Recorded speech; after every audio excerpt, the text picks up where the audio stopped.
네, 이 이야기를 언젠가 한번 논주모 연구소 유튜브 채널에서 했던 것 같아요. 영상을 찾아보면 있을 겁니다. 자, 그런데 되게 중요한 부분이라고 생각이 들어서 다시 한번 강조하는 차원에서 말씀을 좀 드리고자 합니다. 비유를 하자면, 어, 여러분들 골프 치시는 분들 계신지는 모르겠지만 요즘에 골프를 워낙 많이 치니까 젊은 사람들도 많이 치더라고요. 잘 치지는 못해도 기본적으로 룰은 좀 알고 있지 않을까라는 생각에서 혹시 모르는 분들도 이번 기회에 한번 배워보시기 바랍니다. 어떻게 보면 상식이 되어 가고 있다. 이렇게 생각이 드는데, 골프가 이제 18호를 치잖아요? 이거를 72번 내에 치면은 정말 잘 치는 거예요. 그거를 우리가 언더 플레이어라고 하죠. 언더 플레이어. 그러니까 72번 만에 치면 되는데 그거보다 더 적게 치면 마이너스로 치면 언더 플레이어다. 이렇게 이야기를 합니다. 그리고 10개 이내로 10개 미만 플러스 10개 미만. 그러니까 72 더하기 9 정도가 되겠죠. 뭐, 요 정도 하면 81이 되지 않습니까? 81, 72에서 81까지. 요거를 싱글 플레이어라고 하죠. 10개 미만이니까 한 자리 숫자니까 싱글 플레이어. 근데 이거 내가 설명하는 게 맞나? 아니, 나도 사실 골프 잘 못 치는데 이걸 설명하고 있으니 그냥 제가 원래 이게 주가 아니니까 그냥 어, 들어보시기 바랍니다. 그리고 그 위에가 이제 보기 플레이어, 언더 플레이어, 싱글 플레이어, 뭐 보기 플레이어, 그리고 이제 그 위에는 이제 72개가 기준인데 100개가 넘어가면 이제 우리가 흔히 백돌이다 이렇게 이야기를 한단 말이에요. 대부분 이제 처음 치거나 잘 못 치는 사람들은 18호를 도는데 72개로 기준을 잡는데 보통 100개 넘어가거든. 그래서 이제 그런 사람들을 백돌이라고 하는 거죠. 그래서 우스갯소리로 이제 같이 골프 치러 가는데 잘 못 치는 사람이 이제 필드 위로 막 지나가잖아요. 그러면 이제 장난친다고 여러분 안녕하십니까? 저기 필드 위로 백돌이가 걸어가고 있습니다. 뭐 이런 식으로 막 농담도 하고 막 그런단 말이에요. 놀린다고. 이제 백돌이는 못 치는 사람이죠. 이제 백돌이가 보기 플레이어가 되기 위해서는 방향이 일단 좋아야 된다. 라고들 이야기를 합니다. 왜냐하면 백돌이들은 쳤다 하면은 오른쪽으로 날아가고 이제 슬라이스 내고 왼쪽으로 날아가고 막 이러니까 방향이라도 잡아라. 그러면 100개 안으로는 들어온다. 그래서 보기 플레이어가 되기 위해서는 방향이 일단 잡혀야 돼. 근데 이제 보기 플레이어에서 다시 싱글 플레이어로 가기 위해서는 거리가 맞아야 돼요. 그러니까 제대로 딱 떨어뜨려 줘야 되거든. 굴러가는 것까지 계산해서 요 정도 거리를 딱 쳐줘야 되거든. 근데 요 정도까지만 하면 뭐 거의 정말 대단하다. 아, 정말 대단하다. 이렇게 이야기들 하죠. 그런데 거의 프로급 언더 플레이어가 되려면 여기서부터는 이제 차원이 달라요. 방향 거리에다가 뭐까지 있으면 언더 플레이어가 될 수 있냐. 뭐 거의 우리 같은 사람은 불가능에 가깝지만 이 정도 되려면 마인드가 중요하다라고 이야기합니다. 마인드. 예, 마인드. 오늘 이야기할 게 마인드입니다. 제가 이 마인드를 이야기하려고 얼마나 강조하고 싶었으면 저도 잘 알지 못하는 이런 잘 치지도 못하면 저도 백돌인데 이런 이야기까지 하고 있겠냐 이거죠. 그 정도로 마인드가 중요하다. 여러분 지금 이 골프 이게 뭐 맞냐 틀리냐 이런 거 신경 쓰지 마세요. 지금 이게 중요한 게 아니거든. 이게 중요한 게 아니고 마인드 이걸 제가 강조하기 위해서 비유를 든 거예요. 방향도 중요하고 거리도 중요하고 그 다음에 마인드가 이게 정말 중요하다라는 걸 제가 설명드리려고 하는 겁니다. 그래서 우리가 논문을 쓰는 데 있어서, 이제 논문 이야기 하고 있네.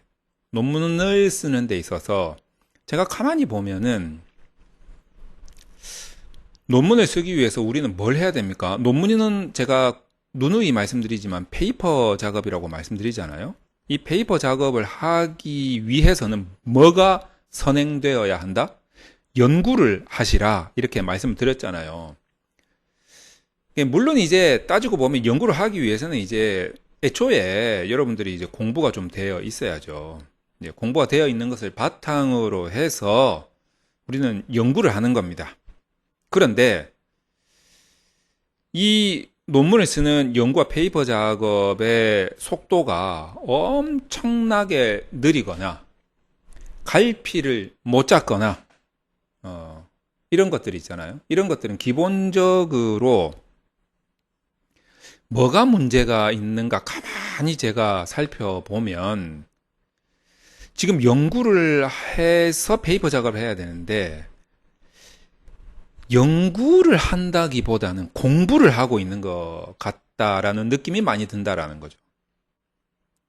제가 이제 아무래도 그 학술 연구 논문에서 우리가 모든 연구가 가져야 할 기본적인 것이 연구 문제라고 말씀을 드렸고, 이 연구 문제를 던질 때 그 바로 직전에 연구 필요성이 나오게 되는데, 이 연구 필요성이 결국에는 이제 어떤 학술적 배경에 의해서 나오는 게 좋다. 그래서 우리가 학술적 배경을 이끌어내기 위해서 선행 연구 조사를 좀 충실히 해야 됩니다. 라고 말씀을 드린단 말이에요.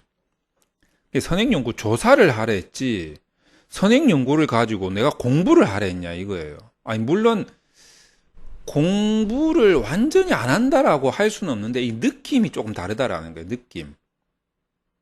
그래서 여러분들은 선행연구 조사를 공부를 하고 있다라기보다는 연구 차원에서 선행연구 조사를 해야 된다는 거죠. 그래서 이 마인드가 상당히 중요하다. 이때 이 연구 마인드를 제가 강조하기 위해서 그 백돌이인 제가 골프 이야기를 하고 있었다는 거 아닙니까? 앞에 마인드가 그렇게 중요하다고. 언더 플레이어가 되기 위해서는 마인드가 중요하다고. 그래서 제가 이제 그 컨설팅을 많이 하잖아요. 그리고 최근에 또 멤버십 분들을 모시고 번개 모임도 좀 하면서 진득하게 속에 있는 거 다 터놓으면서 이야기를 많이 해봤잖아요. 그리고 이제 앞으로도 계속 이야기를 하겠지만, 가만히 보면 저도 옛날에 그랬고 모든 연구자들이 그런 것 같아요. 처음에 백돌이일 때, 연구 처음 할 때 방향도 모르고 거리도 모르고 뭐 마인드는 생각도 안 하는 거예요. 그냥 논문을 쓴다라고 하니까 일단 내가 아무것도 모르니까 자꾸 무언가를 보고 공부를 하려고 하는 거예요. 예를 들어 가지고 선행 연구를 하나 찾았어요. 이 선행 연구가 눈에 쏙 안 들어와. 왜냐하면 논문이라는 페이퍼의 구성 체계를 잘 모르니까 내가 어떤 부분이 어디에 어떻게 배치되어 있으며 그 배치된 것 중에 내가 정말 딱 집어서 와야 될 포인트가 뭔지를 잘 모른단 말이에요.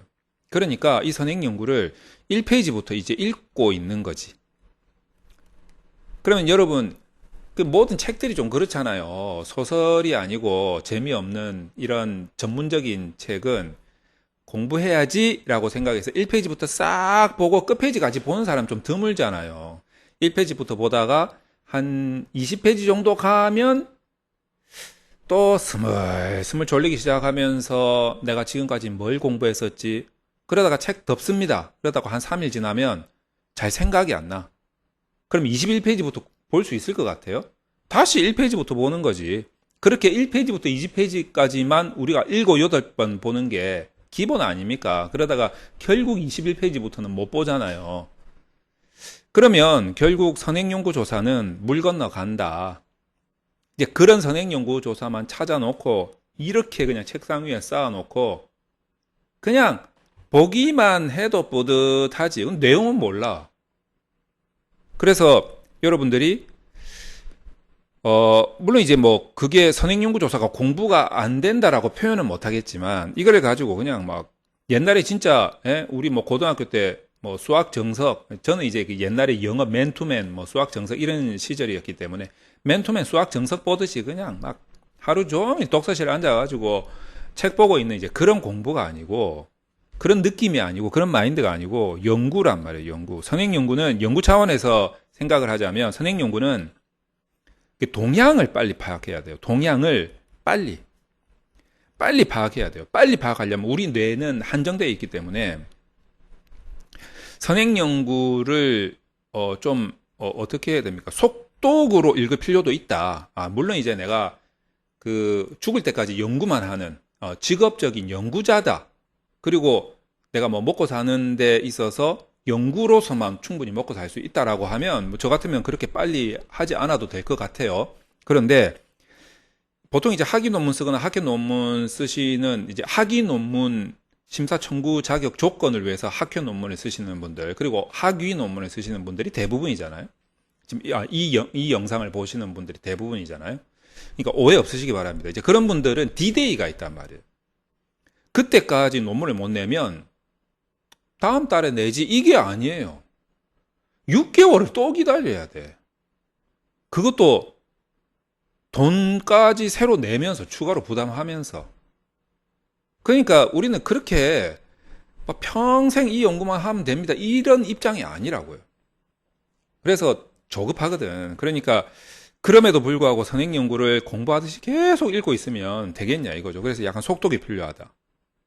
그래서 그 선행연구들을 가급적 많은 선행연구들을 가급적 빨리 읽고 파악을 해서 동향을 정리를 할 수 있어야 된다는 거죠. 그렇게 해서 나의 연구 문제로 끌어낼 수 있어야 돼요. 이 과정에 이제 굉장히 많은 추론과 관점의 변환들과 이런 것들이 이제 계속 시도가 돼야 되죠. 이제 이게 필요하기 때문에 우리는 이제 이런 마인드로 선행연구 조사도 하고 관련된 책도 읽어야 되고 자료 수집도 해야 되고 이런 마인드로 해야 된다는 거예요. 뭔가 이제 논문 쓰면서 내가 막 폭 빠져가지고 공부하면 좋지. 공부하면 좋긴 좋은데 그건 이제 시간이 많으시면 그렇게 하면 된다라는 거예요. 근데 저 같으면은 정말 직업적으로 평생 어떤 한두 가지 주제를 가지고 계속 연구를 하시는 분들이라면 공부하면서 해도 뭐 큰 상관은 없을 것 같은데 그게 아니라면 어느 세월에 논문 쓰고 있겠냐 이거죠. 우린 D-Day가 있는데. 그래서 제가 참고적으로 이 마인드, 연구 마인드 이런 부분에 대해서 좀 강조를 드리고자 언젠가 제가 한번 유튜브에서 영상을 올린 적이 있어요. 제가 어렴풋이 기억이 나는데 뭐 다시 찾기도 좀 귀찮고 또 중요하기도 해서 새로 강조해 드리고 싶은 마음에 영상을 한번 제작해 봤습니다.